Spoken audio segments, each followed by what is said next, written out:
Si no entendemos la profecía de la semana 70, que se ha desvirtuado tanto, que muchos han enseñado que ya pasó, que ya se cumplió, bueno, barbaridad y media, tantos disparates que escuchamos acerca de la semana 70, cuando es algo profético. Y si no la entendemos, que Israel todavía no ha sido completamente restaurado espiritualmente, no vamos a entender nunca la Biblia.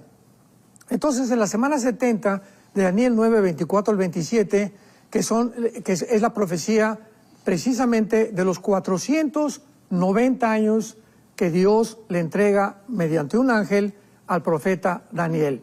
Daniel estaba preocupado, capítulo 9, ya se acerca el final del exilio en Babilonia, ¿qué tenemos que hacer? Y comienza a orar Daniel, volcando su corazón sobre Dios, recordándole que cómo es posible que Jerusalén, la ciudad que Dios ha escogido, y el templo puedan quedarse totalmente en ruinas. Entonces el ángel ya le contesta y le revela lo que se llama la profecía de la semana 70 de Daniel 9, 24 al 27. En esta semana, rápidamente, lo explico para que podamos entender y avanzar. Dios le da 490 años, o sea, la palabra 7, Shebúa, en el hebreo, significa 7 de 7. Y cuando le dice 70 semanas, las semanas en Israel no solamente eran de días, también tenía semanas de años. Entonces, 70 semanas corresponden a 490 años. 7 por 7, 49. 400, ve apuntándolo, 490 años. Dios le dice a Israel, te voy a dar 490 años.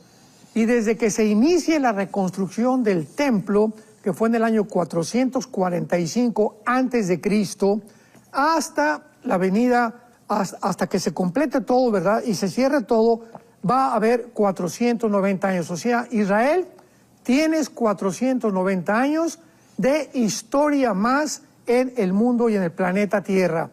Sin embargo, Jesucristo llega faltando 7 años para que se cumplan los 490, o sea, en el año 483, desde la reconstrucción del templo. Y entonces Israel, ¿qué hace?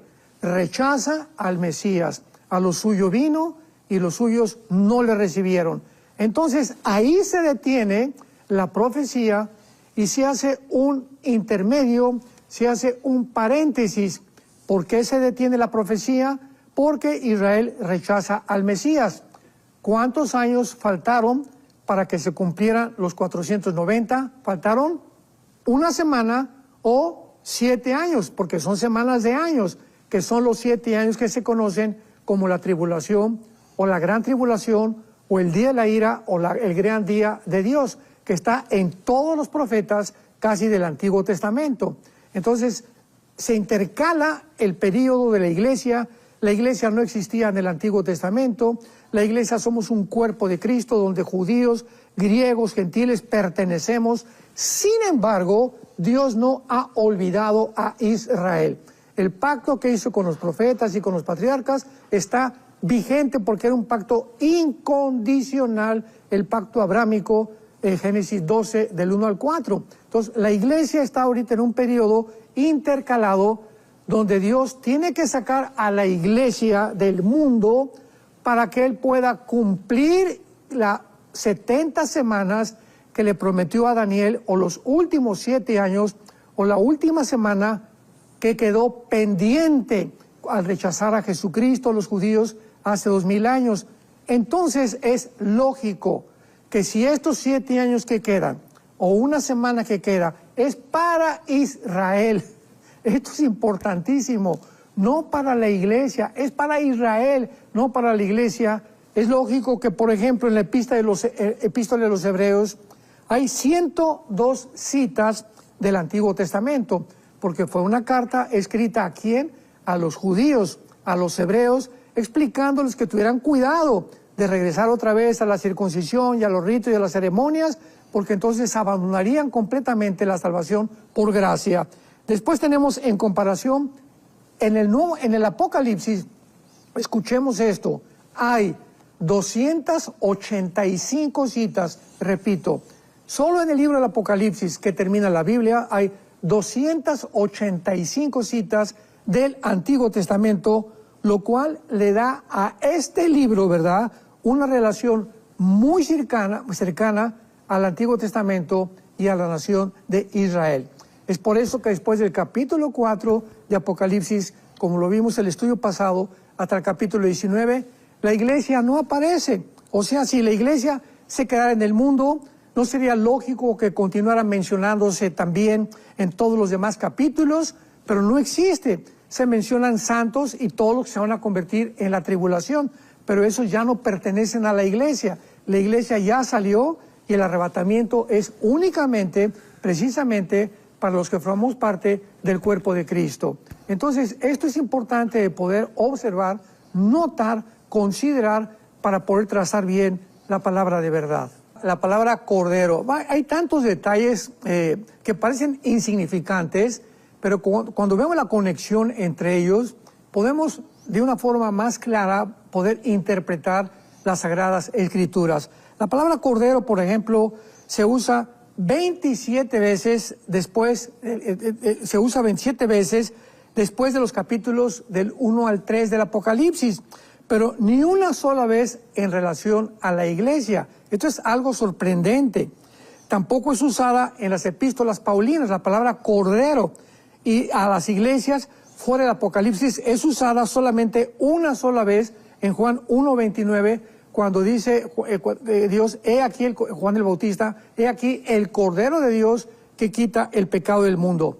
Los 144,000 son 12,000 de cada tribu de Israel. La iglesia no está dividida en tribus. Los juicios de los sellos, las trompetas, las copas, serán repeticiones parciales de las plagas que Dios envió a Egipto en el libro del Éxodo capítulo 6 o 7 en adelante.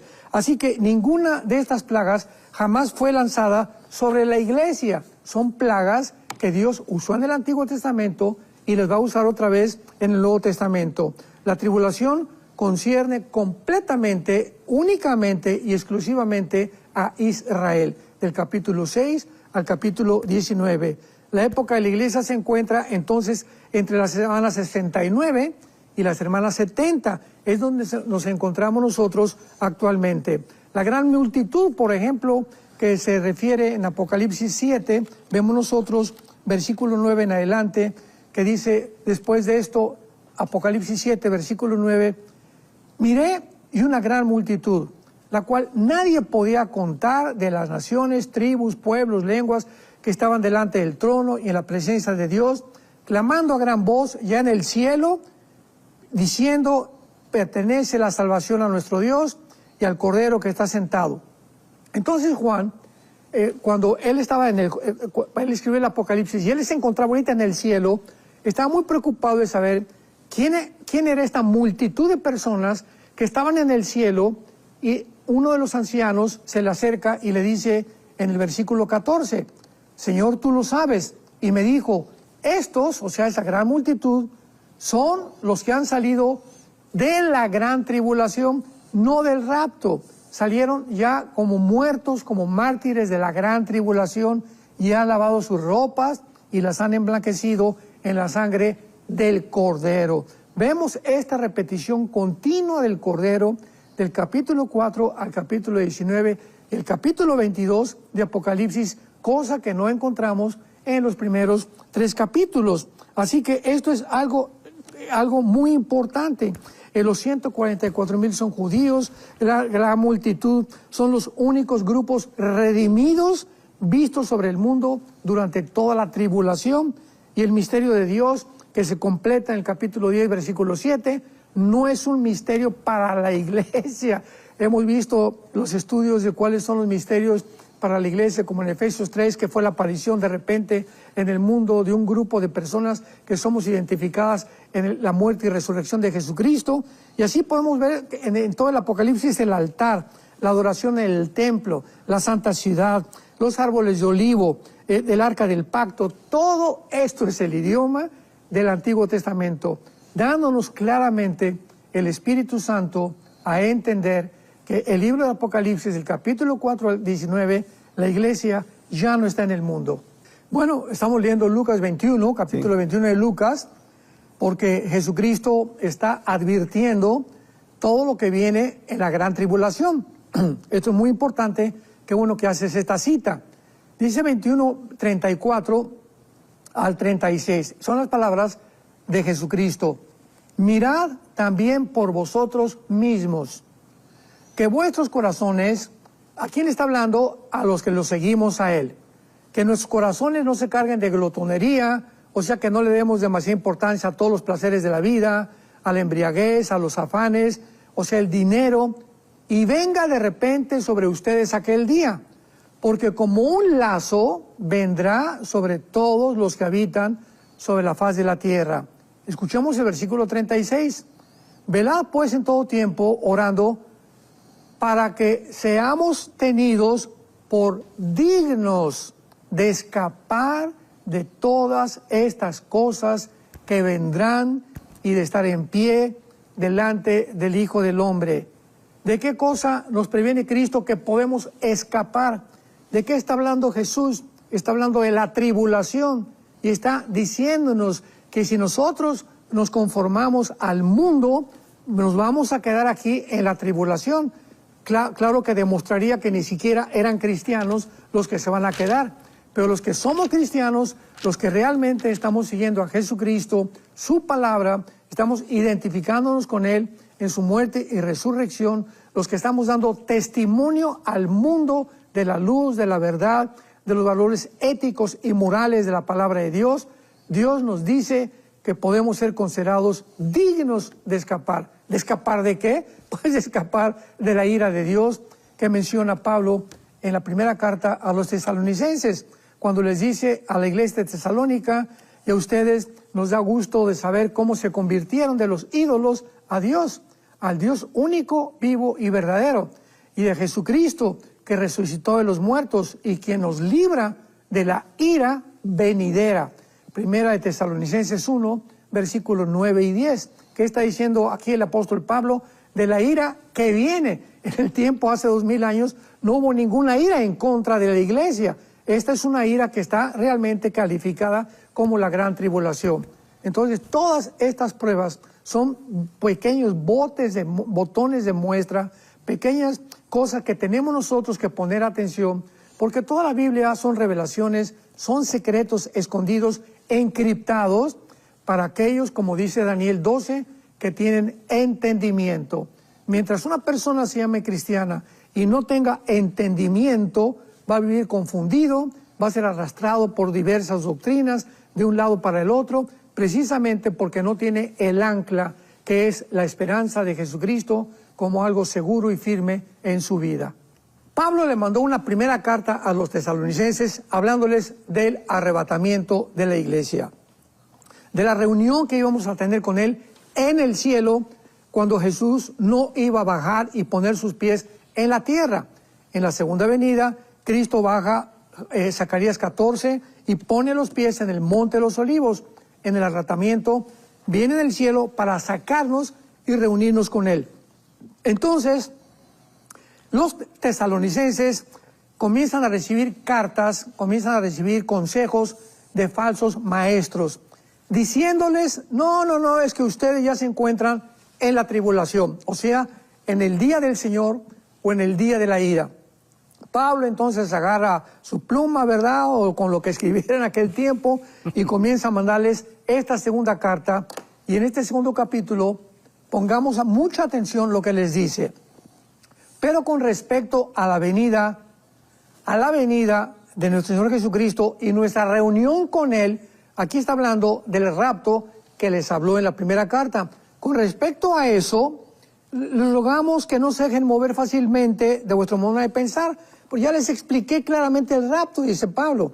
Entonces ya no tienen por qué saber que están ustedes en la tribulación, porque ni se deben de conturbarse, ni por espíritu, ni por palabra, ni por carta, como si fuera nuestra, en el sentido de que el día del Señor está cerca. ¿Qué cosa estaba perturbando a estos cristianos? Las cartas que les habían mandado, personas, falsos profetas, rumores que estaban ya en la tribulación, que ya estaban en los sellos, las trompetas, etcétera, etcétera, porque el día del Señor es precisamente los 7 años de la tribulación.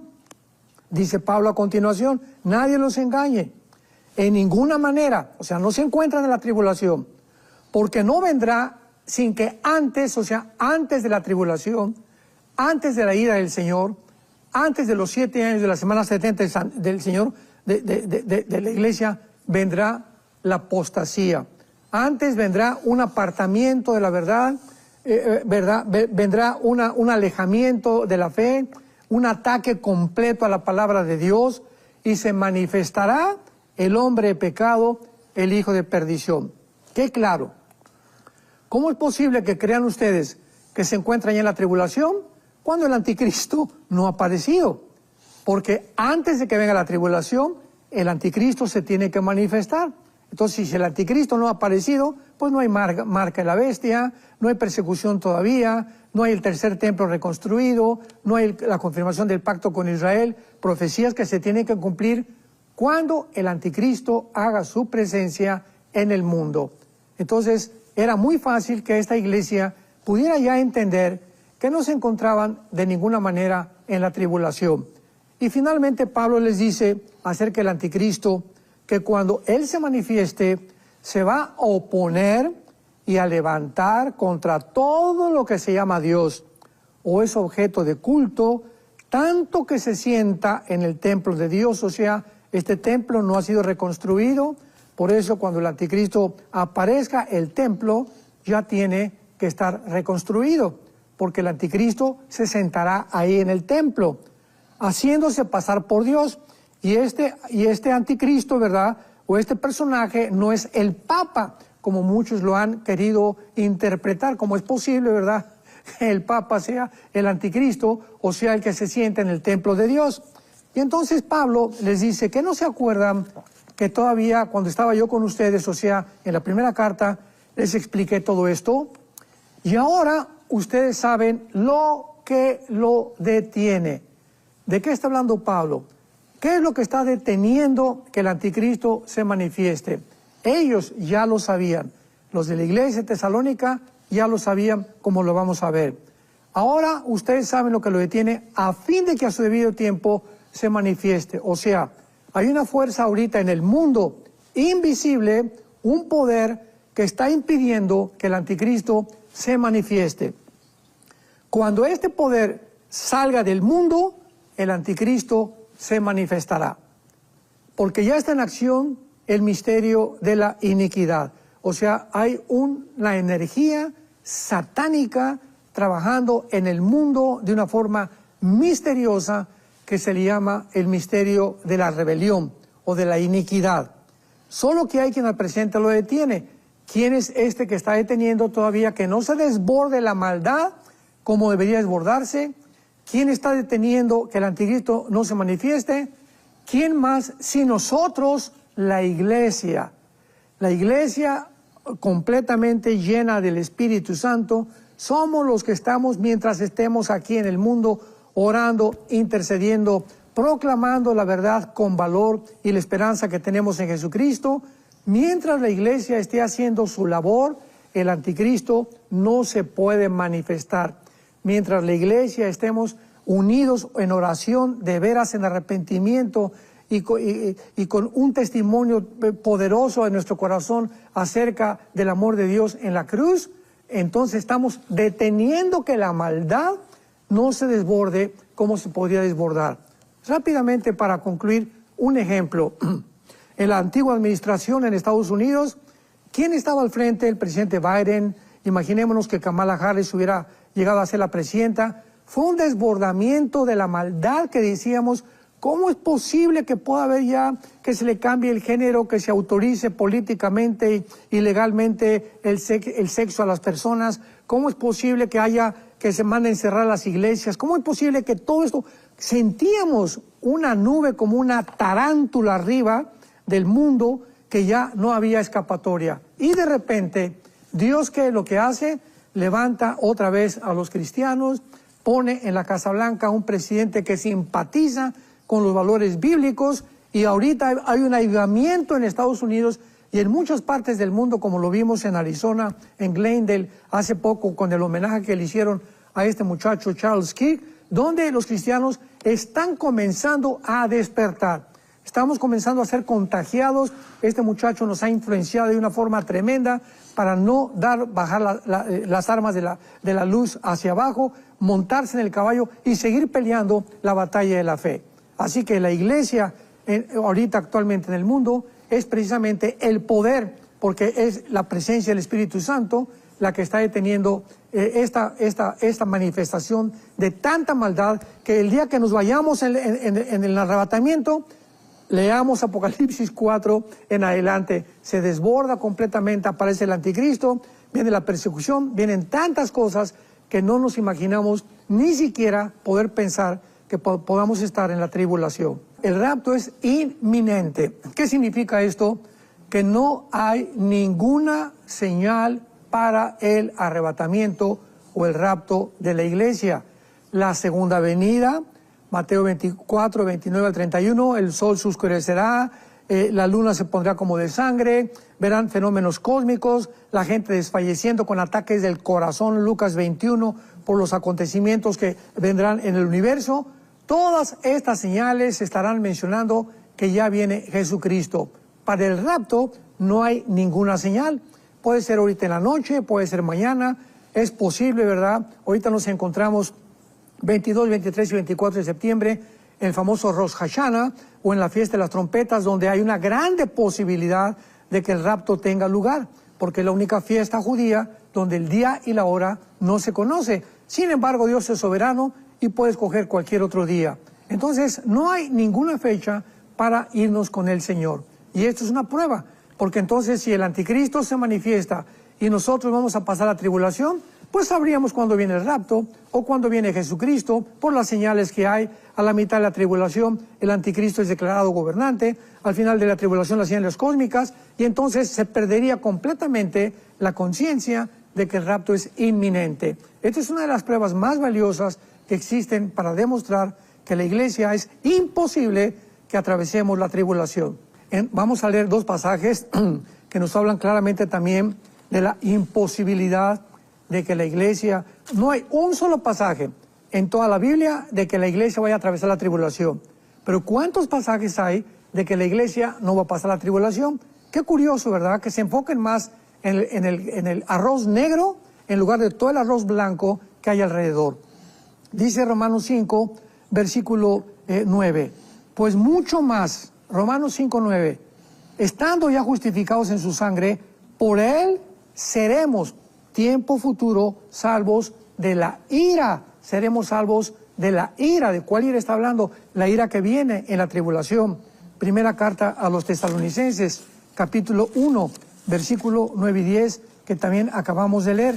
Dice así: porque ellos mismos cuentan de nosotros la manera en que nos recibieron y cómo se convirtieron de los ídolos a Dios para servir al Dios vivo y verdadero, y esperar de los cielos a su Hijo, al cual resucitó de los muertos, a Jesús, quien nos libra de la ira venidera. Y así tenemos Apocalipsis 3:10, bueno, cantidad de versículos donde se enfatiza la ira venidera no es para la iglesia. Vamos a escapar de todas estas cosas si mantenemos hasta el fin la esperanza en la cual nosotros estamos anclados.